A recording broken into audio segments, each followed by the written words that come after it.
দেশে প্রতি ৩ জনের একজন উচ্চশিক্ষিত এখন বেকারের খাতায়, যা গেল ৮ বছরে উঠেছে দ্বিগুণের উপরে।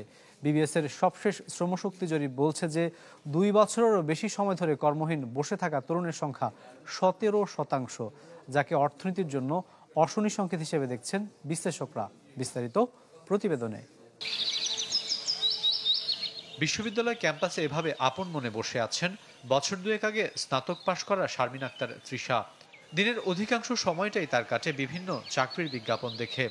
পছন্দসই কোথাও আবেদন করলে মেলে না সাড়া, তাই সম্ভাব্য সব জায়গায় আবেদন করছেন জাতীয় বিশ্ববিদ্যালয়ের ব্যবস্থাপনা বিভাগ থেকে পাশ করা এই ছাত্রী। তবুও মুক্তি মিলছে না বেকারত্বের গ্লানি থেকে। আমার অনুযায়ী আমি সেরকম জব পাচ্ছি না ওই সেক্টরে, বা আমার এক্সপেকটেশন অনুযায়ী আমি স্যালারি পাচ্ছি না। যে সাবজেক্ট নিয়ে পড়ছি ওই সাবজেক্টের সুযোগটা কম, মানে জবের ক্ষেত্রে, বা আর দেখা যাচ্ছে যে অভিজ্ঞতার প্রয়োজন পড়ে। বাংলাদেশ পরিসংখ্যান ব্যুরোর শ্রমশক্তি জরিপ ২০২৪-এর চূড়ান্ত প্রতিবেদন অনুযায়ী দেশে মোট বেকারের সংখ্যা এখন ২৬,২০,০০০। বছর ব্যবধানে যা বেড়েছে ১.৫ লাখেরও বেশি। এই সময় আশঙ্কাজনক হারে বেড়েছে ৩০-এর মতো শিক্ষিত বেকারের সংখ্যা। বিবিএসের হিসাবে দেশে প্রতি ৩ জনের মধ্যে একজন স্নাতকই এখন বহন করছেন বেকারত্বের অভিশাপ, যা গেল ৮ বছরে বেড়েছে দ্বিগুণেরও বেশি, যাকে দেশের অর্থনীতির জন্য অশনি সংকেত বলছেন বিশ্লেষকরা। আমার মনে হয় এই বিগত ১ বছরে এই সংখ্যাটা সম্ভবত আরও বৃদ্ধি পেয়েছে, কারণ এর মধ্যে অর্থনীতিতে তেমন গুণগত পরিবর্তন তেমন খুব একটা হয়েছে বলে মনে হয় না। সামগ্রিক প্রবৃদ্ধি এবং উন্নয়নের ক্ষেত্রে কিন্তু একটা বড় আমাদের চ্যালেঞ্জ হিসাবে আবির্ভূত হচ্ছে।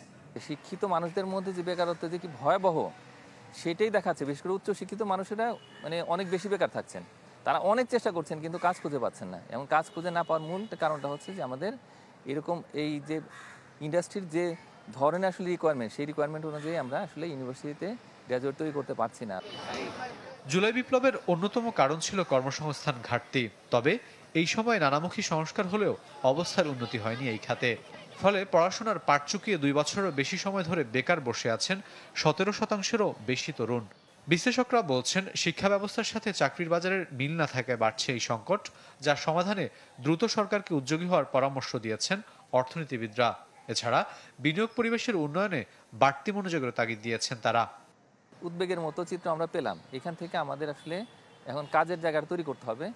ইন্ডাস্ট্রি একাডেমি লিঙ্কেজের মধ্যে একটা বিষয় আছে, সেটা হচ্ছে শুধুমাত্র তাদের সঙ্গে আলাপ আলোচনা করলেই হবে না, বরং তাদের পরামর্শ নিয়ে খুব দ্রুত আমাদের কারিকুলামটা পরিবর্তন করতে হবে। সার্বিকভাবে অর্থনৈতিক পরিস্থিতি, বিনিয়োগ পরিস্থিতি, উৎপাদন পরিস্থিতি এটা যদি বৃদ্ধি না পায় তাহলে তো কর্মসংস্থান দেশে বৃদ্ধি পাবে না।